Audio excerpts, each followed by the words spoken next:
Ну, я скажу довольно тезисно. Понятно, что всегда гораздо легче критиковать, чем предлагать конструктивную позицию, конструктивный взгляд. И то, что, мне кажется, предложено в статье, это действительно крайне важно и отвечает на два основных вопроса. Первый вопрос – это как России быть конкурентоспособной в мире. Это очень актуальный вопрос, очень ключевой вопрос.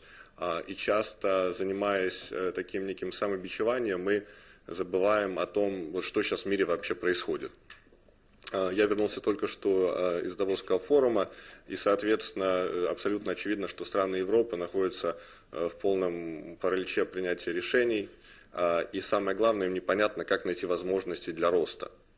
То есть даже если вот сейчас вот все деньги вольют и, соответственно, решат долговую проблему, как расти дальше? И поэтому это действительно фундаментальная проблема, которую там эти страны сейчас не могут хорошо решить. Если посмотреть на те же Соединенные Штаты, Том Фридман, очень известный писатель, который раньше написал книжку «Земля является плоской», он сейчас написал книжку «Это были мы», где он говорит о том, что Соединенные Штаты сейчас резко отстают от Китая, и фактически те возможности, которые всегда были у Соединенных Штатов, они почему-то не происходят. И, соответственно, американцы пытаются найти ответы на этот вопрос, но есть довольно сильный пессимизм в Соединенных Штатах. И на этом фоне у России, понятно, есть очень много проблем, сложностей, но тем не менее есть ряд важных ответов, которых у других стран нет. Это, во-первых, наши сумасшедшие возможности для роста. Вот по оценкам McKinsey, средний класс в России вырос в 3 раза за последние 5 лет. Он был 10% населения, сейчас порядка 30% населения. Это возможности для роста в регионы. Это очень низкая безработица. И поэтому сейчас как раз у России есть уникальный шанс стать сильнее, стать мощнее именно на этом фоне. И это не теоретический шанс, это реальный шанс. И о нем действительно надо задуматься реалистично, понимая все те проблемы и все те сложности, которые у России также находятся. Второй вопрос, который затрагивается в статье, как мне кажется, очень важный, это инвестиционный потенциал России и где эти инвестиции брать. И Артем очень правильно заметил, что инвестиции во многом это тот рост, то топливо, которое необходимо стране, то, что создает рабочие места, то, что создает новые бизнесы. И, соответственно, очень важно, что мы задумаемся о том, где эти деньги брать. Очень большой потенциал внутри России. Это возможность, кстати, была очень интересная идея, использовать часть внутренних денег для участия в приватизации и фактически построения внутреннего долгосрочного инвестора. И это очень важно. Другой аспект – это долгосрочные иностранные инвесторы. И у долгосрочных иностранных инвесторов 40 триллионов долларов и больше под управлением. Это именно не спекулятивные деньги, которые уходят, приходят, создают большие проблемы. Это деньги, которые остаются в стране и конструктивно помогают работать. И в частности очень важно, что Россия не стоит на месте и создает новые институты развития.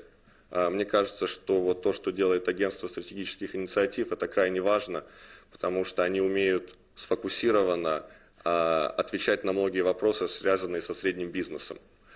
И не теоретически, а практически, потому что многие из них именно были в среднем бизнесе и понимают все проблемы. Наш фонд создан 6 месяцев назад, и мы основаны на очень прозрачном, понятном подходе к тому, как привлекать долгосрочные инвестиции. Не просто слова, это некие успехи.